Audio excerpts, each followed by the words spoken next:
Testemunho CCB, jovem curou neuroblastoma no culto, Congregação Cristã no Brasil. Era uma tarde de domingo, o sol ainda brilhava forte, mas dentro de casa a sombra da preocupação já se fazia presente. Meu nome é Lucas, tenho 22 anos, e até aquele dia eu levava uma vida comum, trabalhando, frequentando os cultos, ajudando na obra do Senhor como podia. Mas algo estava errado. Há semanas eu sentia um cansaço que não passava, dores nas costas que pareciam se espalhar como raízes de uma árvore maligna, e uma fraqueza que me deixava sem forças até para levantar os braços. No começo achei que fosse só estresse do trabalho, mas quando comecei a perder peso sem motivo, minha mãe, irmã na fé e mulher de muita oração, insistiu para que eu fosse ao médico. O diagnóstico veio como um golpe: neuroblastoma. Um câncer agressivo que ataca o sistema nervoso e no meu caso já estava em estágio avançado, com metástases espalhando-se rapidamente. Os médicos falavam com voz baixa, como se tivessem medo de assustar, mas as palavras eram claras: tratamento imediato, quimioterapia, cirurgia, chances baixas. Minha cabeça girava. Como um jovem cheio de planos de repente se vê diante de uma sentença assim. Minha família chorava, meus irmãos em Cristo oravam. Mas dentro de mim havia uma mistura de medo e uma pequena centelha de fé que não deixava apagar. Naquela noite não consegui dormir. Deitado na cama, olhava para o teto, lembrando das palavras do irmão que pregava no último culto: Deus é o mesmo ontem, hoje e sempre. Ele não mudou. Se curou antes, cura hoje. Mas será que ele curaria a mim?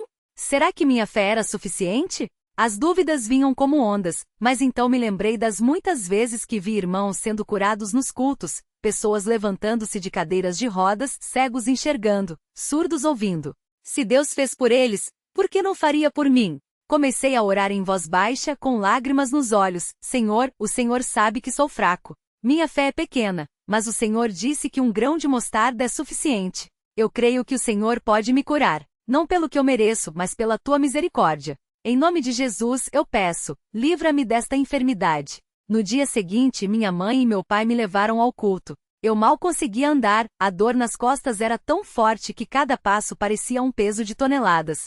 Mas eu precisava estar ali, precisava estar entre os irmãos, onde a presença de Deus se manifestava com poder. Ao entrar na sala de cultos, muitos irmãos vieram me abraçar, alguns chorando, outros com palavras de ânimo: irmão, Deus vai te curar. Não desanime. O irmão que presidia o culto naquele dia era um homem de Deus, conhecido por sua vida de oração e por muitos testemunhos de curas em seus cultos. Quando ele me viu, veio até mim, colocou a mão no meu ombro e disse: Filho, hoje é o seu dia. Deus vai te honrar aqui. O culto começou com hinos de súplica. Enquanto cantávamos Clama a mim, e eu te responderei, senti uma paz estranha invadir meu coração, como se uma mão invisível estivesse me segurando. Quando chegou a hora das orações, o irmão convidou todos os enfermos a se levantarem. Eu, com a ajuda do meu pai, me levantei tremendo. A dor era intensa, mas algo dentro de mim dizia: fique firme. O irmão então começou a orar, não com palavras bonitas ou longas, mas com autoridade, como quem sabe que está falando diretamente com o Pai.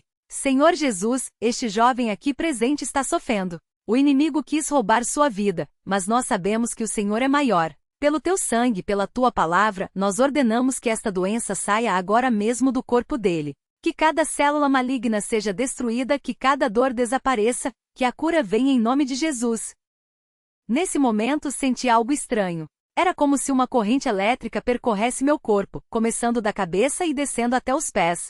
Minhas pernas, que antes mal me sustentavam, de repente ficaram firmes. A dor nas costas que há semanas me torturava simplesmente sumiu. Era como se alguém tivesse tirado um peso enorme de mim. Comecei a chorar não de dor, mas de alívio, de gratidão. O irmão então me olhou e disse: agora em nome de Jesus, ande.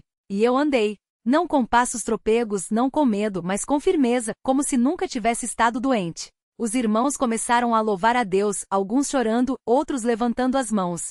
Minha mãe caiu de joelhos, agradecendo. Mas a prova maior ainda estava por vir. No dia seguinte fui ao hospital para novos exames, como o médico havia pedido. Os enfermeiros me olhavam estranho, pois na semana anterior eu mal conseguia me mover, e agora estava ali, andando sozinho, sem nenhuma queixa de dor. O médico, ao ver os resultados, ficou atônito. Os tumores haviam desaparecido. Não havia mais sinal do neuroblastoma. Ele me olhou por cima dos óculos e disse: isso não é normal. Não há explicação médica para isso. Eu sorri e respondi: doutor, tem sim. O nome é Jesus.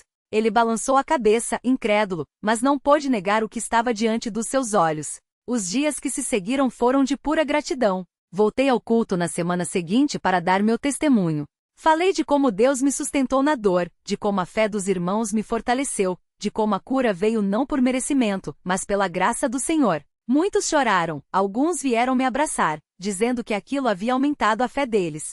Uma irmã, que estava lutando contra um problema no coração, veio até mim e disse: "Se Deus curou você, Ele pode me curar também." E eu respondi: "Com certeza, irmã. Basta crer." Hoje, passados alguns meses, estou completamente saudável. Trabalho, sirvo ao Senhor na obra, e toda vez que vejo alguém passando por uma enfermidade, conto minha história para encorajá-lo. Aprendi que Deus não olha para a nossa força, mas para o nosso coração. Ele não exige que sejamos perfeitos, apenas que confiemos nele. Às vezes a dor parece grande, o caminho parece escuro, mas Deus está sempre presente, mesmo quando não sentimos. Quero terminar este testemunho com as mesmas palavras que o irmão disse naquele culto: Deus é fiel. Ele não falha. Quando tudo parece perdido, é quando Ele está mais perto. Que este relato sirva para fortalecer a fé de quem está passando por provações. Não desanime. Clame. Creia. Porque Ele ouve, Ele vê, e Ele cura. A Ele seja toda a glória, honra e louvor, pelo que fez na minha vida. Amém.